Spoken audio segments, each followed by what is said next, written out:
কষ্ট করে আসার জন্য আপনাদের সবাইকে আসলে আন্তরিক শরতের জবা আমার অজাগতিক ছায়া বইটার একটা গল্প। অজাগতিক ছায়া বইটা বের হয়েছিল 2022-2023 কামরুলিপি ব্যানার থেকে। যেহেতু 2022-এ কোভিড ছিল, রেস্ট্রিক্টেড ছিল বই মেলা, সে কারণে আবার 2023-এ আবার রিপাবলিশ হয়।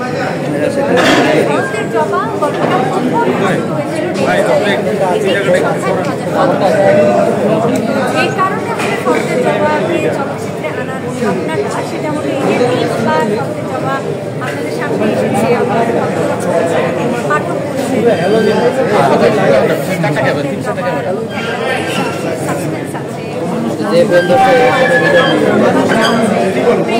গান আছে,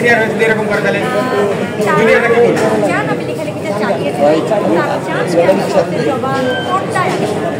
প্রথমে আমি ভাবছিলাম আসলে যে এটাকে নাটক বা টেলিফিল্ম পরে ভাবলাম আসলে শরতের জবার ব্যক্তির অবস্থাটা এত বেশি যে নাটক টেলিফিল্ম করতে গেলে অনেক কিছু মিস হয়ে যায়, কঠিন হবে কাজটা।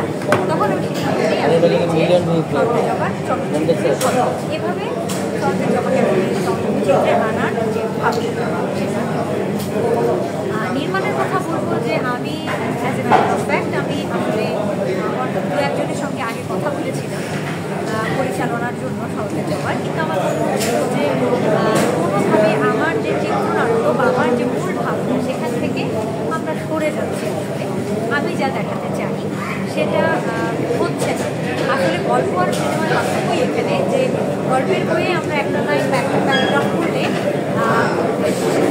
হয়তো যেটা দেখবে বা ভাববে আমি সেটা দেখতে বা ভাববো না, স্বাধীনতা আছে। কিন্তু ফিল্মের সীমাবদ্ধতা এখানেই বা মজাটা এখানেই যে ফিল্মে যেটা দেখানো হবে সেটাই আমরা সবাই দেখবো একসাথে, হয়তো ইনার মিনিংটা নির্দ্রাগ ভাবে দেবে আগে একটা এটা আমাদের সাথে। সেই জন্যই আমি ভাবছিলাম যে ওনাদেরকে দিয়ে করালে হয়তো আমার যে চিন্তাটা আমি যেটা দেখছি আমার যে ভিশনটা সেটা একটু হলেও তখনই ভাবলাম যে আমি এই কাজটা করবো। আমার সঙ্গে প্রতিষ্ঠা পরিচালক কোথাও ছিল, জিওবি খায়ের খন্দকার ছিল এবং বিয়ের কথা বলতেই হয় কস্টিউম ডিজাইনার, এরা নিজেও আমাকে ভীষণ সাহায্য করেছে। না হলে কঠিন হয়ে যেত কাজটার, কারণ আমি 6 বছর পর করেছি একটা আনন্দ চাপ বা ভয় ছিল যে একদিন পর কাজ করছি। তো আমি আসলে 2-3 ঘন্টা করে ঘুমিয়েছি, সত্যি কথা। আমার মেকআপ একটা বিষয় ছিল, কিন্তু আমার ইউনিট এরা আসলে দেরি ঘুমায়নি, এমনকি নিদ্রাও আমি জানি 45 মিনিটও ঘুমানোর সময়ও পাইনি। এই তো এভাবেই। আর প্রযোজনা আমার অনেক দিনেরই ইচ্ছা ছিল আমি প্রযোজনা করবো, বাট আমি যে একেবারে ফিল্মে চলে আসবো এটা আমিও নিজেও জানতাম না। যেহেতু আমার এটা স্বপ্নের এবং কষ্টের গান জমা, সে কারণে আমি প্রযোজনা করছি আমার মহরডাঙ্গা শেষ থেকে, এবং আমরা শুটিং করেছি মহরডাঙ্গা, এটা নড়াইলে আমার দাদা বাড়িতে সেখানে পুরো ইউনিটি ওখানে ছিল প্রায় 15 দিন, এবং আমার সঙ্গে আছেন সাগর। পিছনে সবাই কিছু করেন না, পিছনে কিছু করেন না, সব সাউন্ড চলে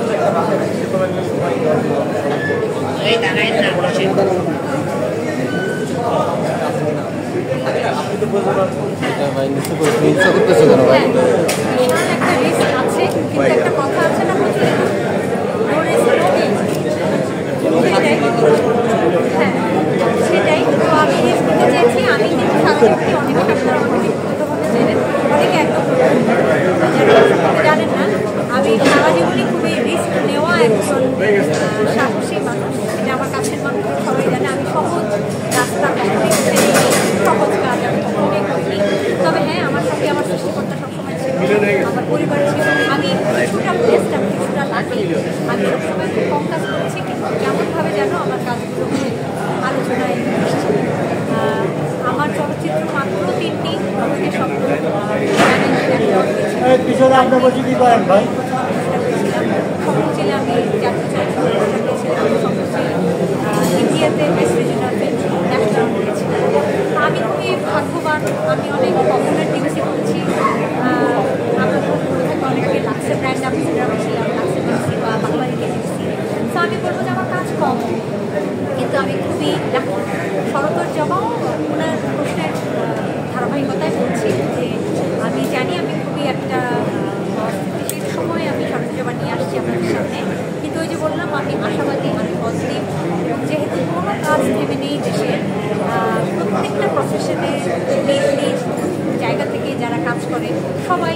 সবাই কাজ করছে, এই জন্যে রাস্তাঘাটে কিন্তু শুধু আমাদের ইন্ডাস্ট্রি বন্ধ আছে, পরিসরে কাজ হচ্ছে।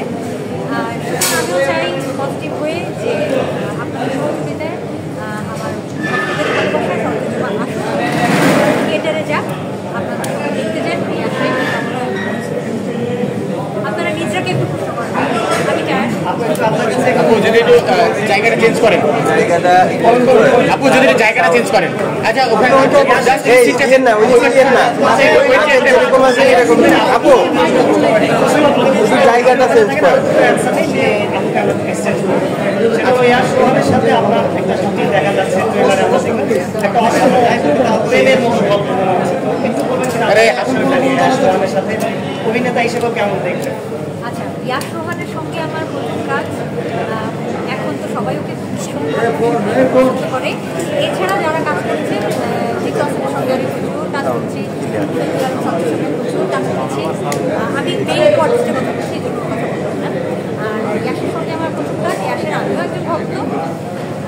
হ্যাঁ, ওই যেটা বললেন আমি গল্প এখন রিভিল করবো না। আসলে ট্রেলার আপনারা দেখেছেন, ট্রেলার আজকে লঞ্চ হচ্ছে, টিজার আগে লঞ্চ হয়েছে, ট্রেলার এখন লঞ্চ হচ্ছে। একটা গানও আপনারা দেখেছেন মায়া, যেটা হিমন্ত চৌধুরীর সুর কথা এবং গানে গানটা অলরেডি আমি ফিডব্যাক পাচ্ছি ভীষণ পপুলার হচ্ছে। তো ইয়াশা ভীষণ কথা শুন, মানে ওকে যখন যেটা বলা হয়েছে, যে ইনস্ট্রাকশন বা ডিরেকশন দেওয়া হয়েছে, ও কথা শুনে ভীষণ মনোযোগী ছিল। যতক্ষণ আমার সেটে ছিল, আমি আসলে যতক্ষণ আমার সাথে কাছে পেয়েছি, ভীষণ মনোযোগী ছিল। বোঝার চেষ্টা করেছে আমরা কী চাচ্ছি, কখনই এমন কিছু করেনি যে আমাদের প্রত্যাশার বাইরে বা আমরা চাচ্ছি না, নিজের থেকে একটা ইনপুট দিয়ে দিব, এরকম কখনোই আমি আসলে করতে দেখিনি ওকে। আমি যা চাচ্ছিলাম চিত্রটা যেভাবে আছে, বা আমার সাথে ইউনিটে যা আছে, নিয়ম বিখায় যা চাচ্ছিল, ও একদম সেভাবে ইনস্ট্রাকশন ওয়াইজ কাজ করেছে। এবং সবচেয়ে বড় কথা, ওর 5টা 5:30টায় সেটে উপস্থিত থাকতো, এবং আমরা তো সারা রাত কাজ করছি, 12টা 1টা 2টো 3টা বাজতো। ইয়াশ কখনো মুখ নোংরা করেনি, এটা নিদ্রাও করেনি। বাট যেহেতু আপনারা ইয়াশের কথা জিজ্ঞেস করছেন, তাই আমি আলোচনার কথা বলছি। হাসি মুখে কাজ করেছে, কখনো বিরক্তি প্রকাশ করেনি। এটা একজন কোয়ার্টিস্ট হিসেবে, একজন ডিরেক্টর হিসেবে, একজন প্রডিউসার হিসেবে কি যে শান্তি এটা আমি বলে বোঝাতে পারবো না। কারণ সবসময় মনে একটা টেনশন থাকে, এই বুঝে রিয়াক্ট করবে, এই বুঝে করবে যে আমি আর পারবো না করতে। আমি সবার খুব কাজ করেছি। তো আজকে এখানে আসতে পারিনি, অনেক লম্বা সময় পরে অতিথিত করে আমরা ব্যাক করলাম। কীভাবে ব্যাক করলো, কেন ব্যাক করলো, আপনার প্রত্যাশাটা তার কাছে কেমন ছিল, সেই ক্যামেরায় কেমন ছিল, টোটাল বিষয়টা জানতে। অনেক বড় একজন অভিনেতা, আমার সিনিয়র একজন অভিনেতা, এবং আমি ওনার সঙ্গে প্রচুর কাজ করছি, প্রচুর স্ক্রিন শেয়ার আমরা একসঙ্গে করছি। আমাদের অনেক গল্প, অনেক স্মৃতি, অনেক ছোটোবেলা থেকে আমরা একসঙ্গে কাজ করছি। আমি যেটা আপনার প্রতি ভীষণভাবে কৃতজ্ঞ যে উনি আমার আবদারে সাড়া দিয়েছেন, আমার কাজ করেছেন, এবং আমার দাদাবাড়ি নড়াইলে উনি গিয়েছেন, লিখেছেন। হয়তো অনেক কষ্ট হয়েছে ওনার, আসলে প্রথমবারের মতো আমি